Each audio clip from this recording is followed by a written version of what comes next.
Now there is a move by some senators to push for more information on the investigation. One of them is Republican Senator Ron Johnson, Wisconsin, chairman of the Senate Homeland Security Committee. Sir, good morning to you. We're going to take our viewers back into this hearing. Not going to leave it for long, but what are you pushing for at the moment here, sir? Good morning, Bill. Well, I'm working with Senator Grassley and also Senator Graham, and we want to ask the questions that, quite honestly, Robert Mueller did not ask, did not investigate, and that's exactly what was the predicate for this entire investigation.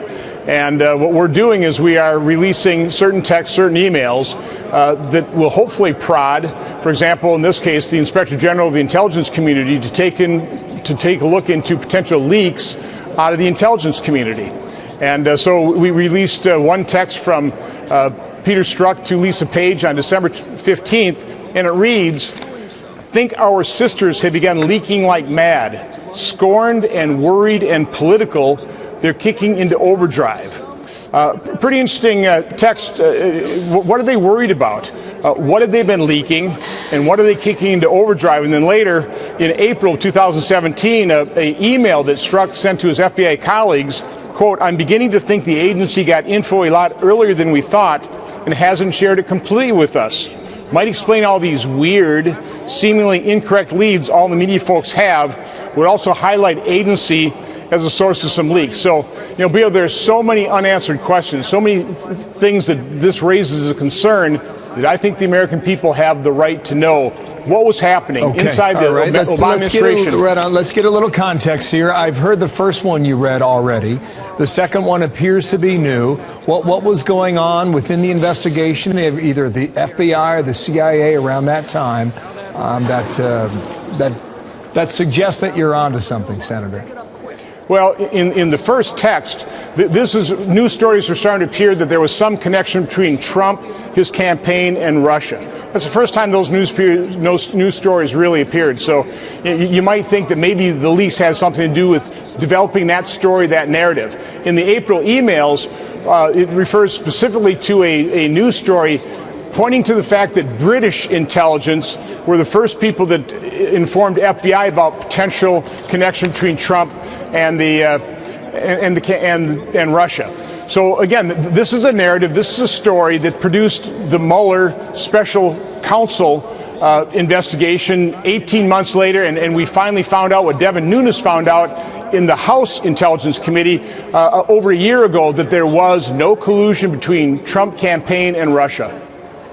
So it is my understanding there's an investigation already underway into the very leaks that you're talking about, and that's what Michael Horowitz is doing right now. Are you contributing to what he's doing, or is this something separate from that, Senator? No, this is something separate. So what Michael Horowitz is looking at is all the leaks that he found out during his Clinton email scandal investigation, all the leaks coming out of the FBI. What we're asking the intelligence community inspector general is to investigate leaks apparently coming from one of the agencies. Again, we don't know which one. We're just asking those questions. But again, I think we need to take a look at that very seriously as well. When you take a look at this entire narrative, this entire story that was spun up, that resulted in 18, 19 months of investigation, and it had really done a great deal of harm to this administration's ability to govern. Okay, now a leak, if proven, is criminal, is it not, Senator?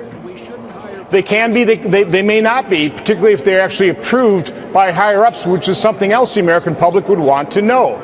So again, we want to know the source of these leaks. We want to know exactly, are there illegal leaks, or were they actually approved by higher-ups, potentially in some of these agencies, which would also be a pretty serious matter. Okay, we have been watching this House hearing. I know it's outside of your jurisdiction, but give our viewers a sense about where this is headed, because it appears the ending for the story today is pretty obvious. You move the contempt vote out of committee. You wait for it later to be voted on the full House. We've seen contempt votes in the House against Eric Holder and Lois Lerner, and they essentially go nowhere. So what is today about when the White House exerts executive privilege over the Mueller report? At the end of the day, where are we, sir? Is it a stalemate, or is it more than that? No, it's all politics. It is a stalemate.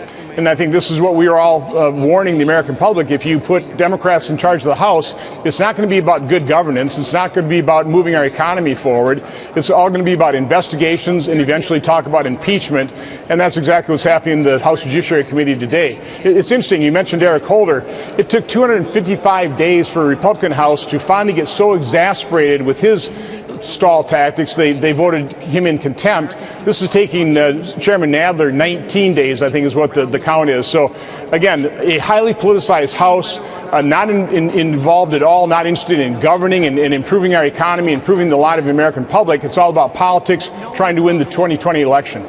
Sir, thank you for your time. We will see. We'll stay in touch with you in your office.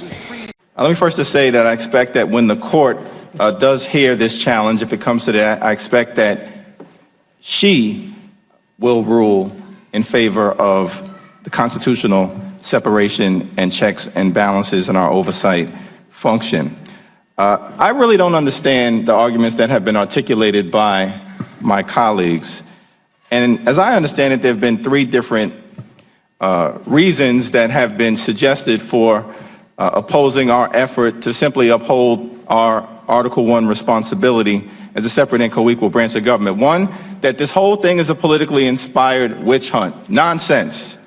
Two, they want to all of a sudden protect the reputational interests of innocent Americans. Nonsense.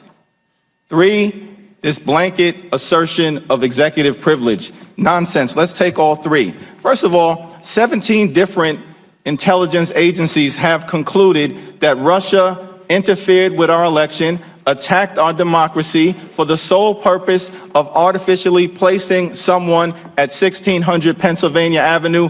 They were successful. And that's also what the Mueller report shows.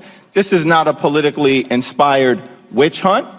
I'm confused. Every single person at the helm of this investigation is a Republican. The person who initiated the investigation, former FBI Director James Comey, Republican. The FBI director who replaced him and presided over the investigation, Christopher Wray, Republican. The person who decided to appoint a special counsel to preside over the investigation and then monitored it at the helm of the Department of Justice, the Deputy Attorney General, Rod Rosenstein, Republican. The person who actually conducted the investigation, a war hero, a law enforcement professional, Bob Mueller, lifetime Republican. Who is the Attorney General going to investigate? The Republican Party? The notion that it's a politically inspired witch hunt is just one of 10,000 or more misrepresentations that have been spun out of 1600 Pennsylvania Avenue. It's a shame that you choose to adopt it and parrot it. Second thing, reputational interests? Really? Many of my colleagues on the other side of the aisle actually perpetrated a witch hunt as it relates to securing more than 800,000 documents from this very same Department of Justice without regard to the reputational interests of Americans who have served this country. You weren't concerned with the reputational interests of Hillary Clinton. In fact, the top Republican said that the sole objective was to undermine her, the former First Lady and Secretary of State. You weren't concerned with the reputational interests of Peter Strzok and Lisa Page. In fact, you embarrassed those two. They made mistakes, but you embarrassed those two. You weren't concerned with the reputational interests of Andy McCabe. So don't peddle that phony argument to us. This very same Department of Justice turned over 800,000 pages of documents, but they won't turn over a single page pursuant to a legitimately issued subpoena. And then you want to assert executive privilege. Are you kidding me? You can't assert executive privilege after the fact when the closest advisors to the president have already spoken to Team Mueller. Wait a second, let's try to go through this. White House counsel Don McCann talked to Mueller. There's no assertion of executive privilege. White House press secretary Sarah Huckabee Sanders talked to Mueller. No assertion of executive privilege. White House Communications Director Hope Hicks talked to Mueller. There was no assertion of executive privilege. It's a phony argument. The House is a separate and co-equal branch of government. We're not a wholly owned subsidiary of the Trump administration. We don't work for Donald Trump. We work for the American people. We have a constitutional responsibility to serve as a check and balance on an out-of-control executive branch. The Attorney General is totally out of control. He will be held in contempt of Congress. I yield back.